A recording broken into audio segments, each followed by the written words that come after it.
Warning: this video contains scenes of graphic violence that may not be suitable for young children.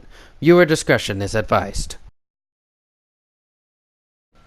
Well, hello everybody. My name is Quetzal and welcome to my video. Now, some of you may notice that this is the first video that actually has commentary recorded after making the video, so be prepared to hear my voice a little bit more often than you usually do. Now, today is going to be about one of my favorite characters in all of Mortal Kombat, none other than Kotal Kahn. Kotal Kahn is a rather interesting and unique concept, unlike any other character we've seen before in Mortal Kombat. Unlike all the other characters, he is the only character who is actually based off of Mesoamerican mythology. Now, to most, it would seem like there wouldn't be much more to this, given the MKX comics makes it clear as to what his connection to Mesoamerican myths were. And to be honest, I was inclined to agree, because during MKX, it was clear that the Mesoamerican concept was more of a theme for Kotal Kahn than a trait.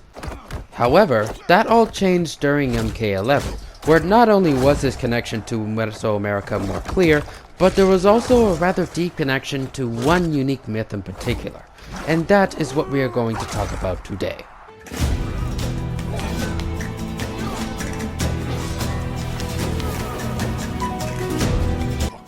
Now, to begin, before we even look at MK11, we gotta take a step back to before even Mortal Kombat X, his events in the comics and how this shows his relations to Mesoamerica.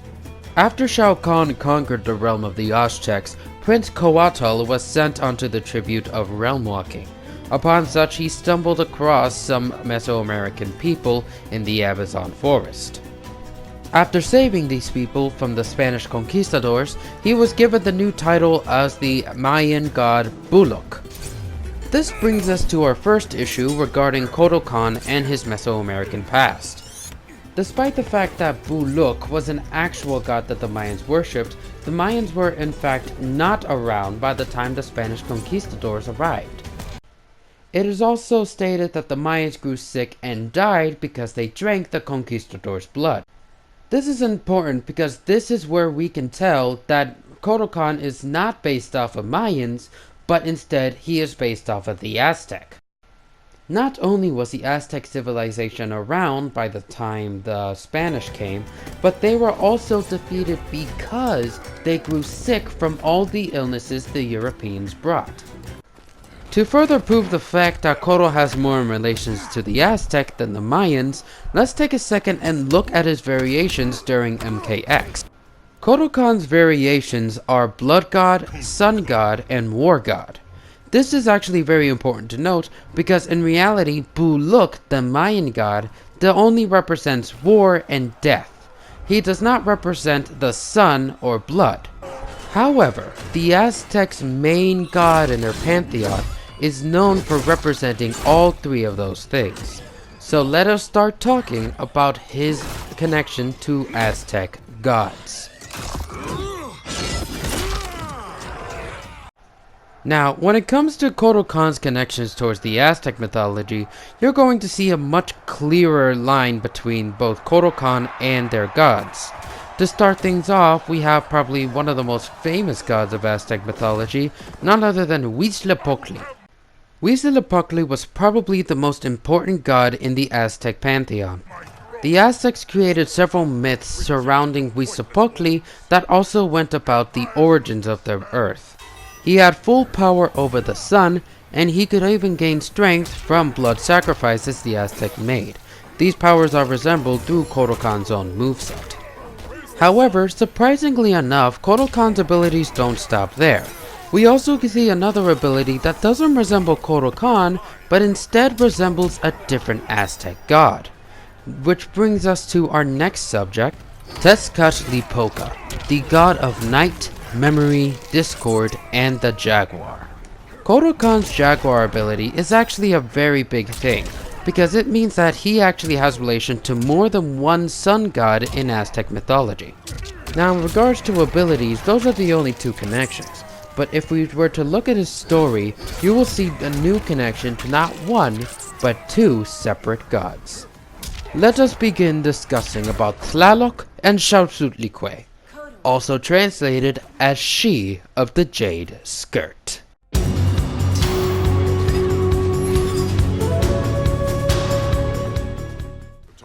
Kotal's relationship with Jade is one of the weirdest relationships in the entire series. It feels rather forced and kind of out of nowhere. However, if my theory is correct, then this is actually a pretty sensible relationship to make. But before we even look at his relationship with Jade, we have to look at a hinted relationship he has with another woman. I'm surprised no woman has claimed your bed and become your queen. Many have tried. Yet they failed. Why? None of them were you. Are you sure? Because I seem to remember one that succeeded.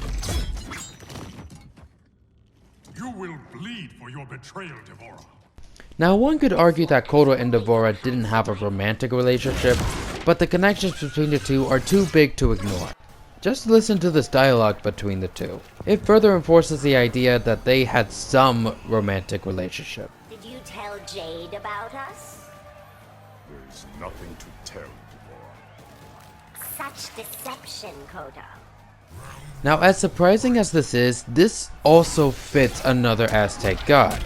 You see, Tlaloc's first wife was actually Xochiquetzal, but he broke up with her after she cheated on him with Tezcatlipoca.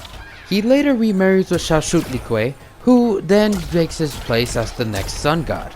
Feel the sun's power.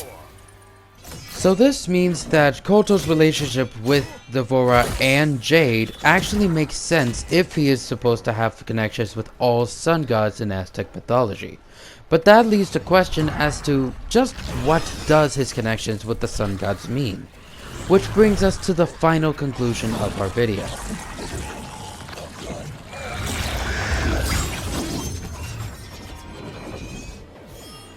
You'd best flee, Devora.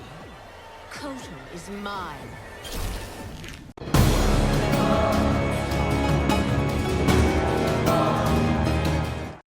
So let's do a bit of a recap, shall we?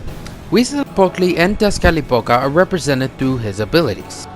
Kotal's relationship with Jade is a good representation of Tlaloc and Xauxutlicue, while Kotal's relationship with Devora represents Tlaloc and Xochiquetzal.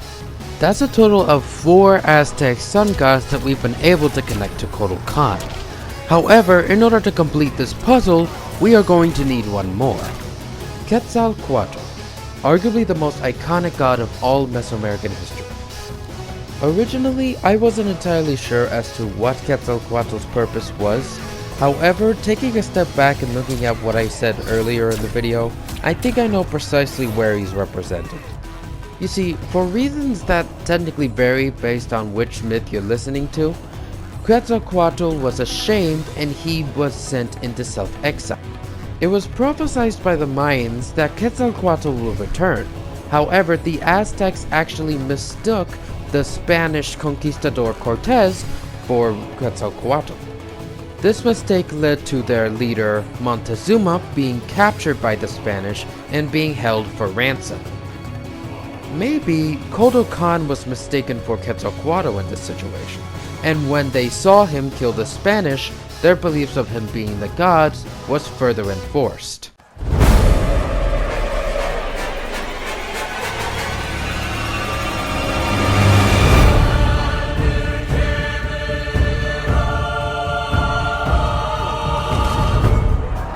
Now that we have established which gods Kotal Kahn has connections to, let's actually go over the myth that has connection to all 5 of these gods. In Aztec mythology, it is believed that the earth was destroyed and recreated 5 times over.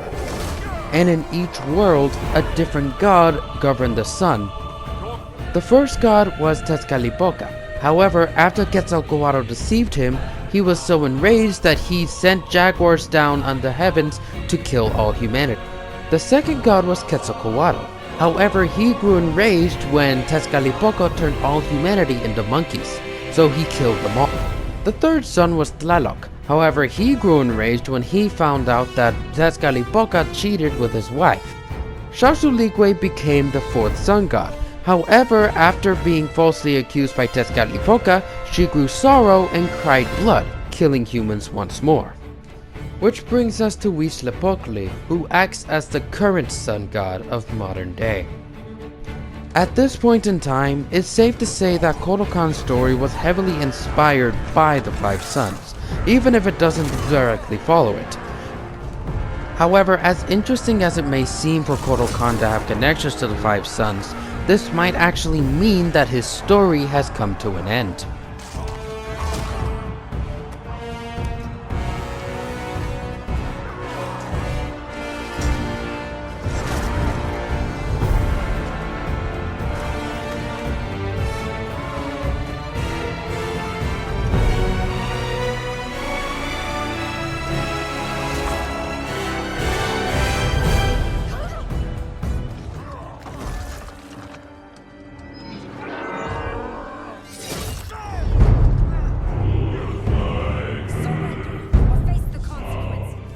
Kitana's rise to being Khan of Outworld is not only a fitting twist to Mortal Kombat 11, but also a fitting conclusion to Kotal Kahn's story.